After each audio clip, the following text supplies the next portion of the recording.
আসসালামু আলাইকুম। গরম গরম বাড়িতে তৈরি সিঙ্গারা ভাজা আজকে আপনাদের দেখাবো। বাজারে অস্বাস্থ্যকর সিঙ্গারা না দিয়ে বাড়িতে ভেজে বাচ্চাকে খাওয়ান। প্রথমে আটা নেব। এই কাপে 3 কাপ আটা নিয়েছি আমি।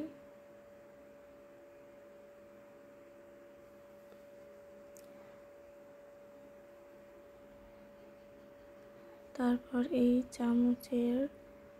চা চামচের রান্নার তেল 4 চামচ নেব।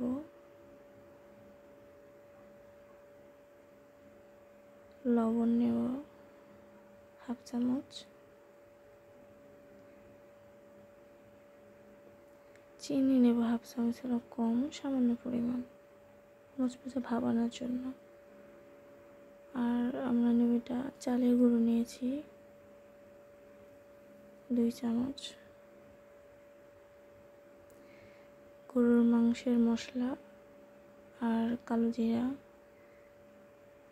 সব একসাথে মিশ্রণ করে এরকম একটা আটাগুলো মুঠ বানলে এরকম একটা মুঠ ও শক্ত তৈরি হবে। তখনই আমরা মিশ্রণটি পানি দিয়ে মিশিয়ে রুটি বানানোর জন্য সাধারণভাবে আমরা যেভাবে রুটি বানাই ওরকম একটা ডো তৈরি করব। কিছুক্ষণের জন্য রেস্টে রাখবো। তারপরে আমরা আলু ভাজার জন্য তৈরি করে নেব। এই যে আলু ভাজার জন্য আমি কড়াই তেল দিয়ে পেঁয়াজ মরিচ ভেজে বাদামি হয়ে আসলে তাতে মুরগির মাংসগুলো ভেজে নিয়ে বাদাম দিয়ে ভেজে নিয়ে তাতে আলু দিয়ে দেব। তার জন্য ভেজে নিয়ে আলু দিয়ে দিলাম। এতে হলুদের গুঁড়ো দিলাম, যেটুকু পরিমাণ লাগে কালো জিরা দিলাম। ভালো করে নাড়াচাড়া করে সামান্য পরিমাণ পানি দিয়ে সিদ্ধ হওয়ার জন্য কিছুক্ষণ অপেক্ষা করব। এই যে সিদ্ধ হয়ে এসেছে, এটা আমি আবারও নাড়াচাড়া করে কিছুক্ষণ সিদ্ধ হয়েছে কিনা দেখব।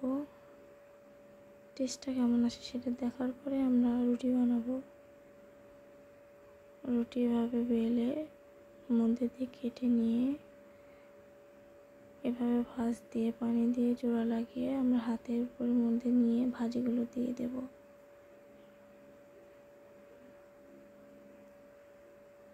দিয়ে এইভাবে ভাঁজ দিলেই হয়ে গেল। জানি না সিঙ্গারাটা ঠিক মতো দোকানের মতো হয়েছে কিনা, যেটুকু পেরেছি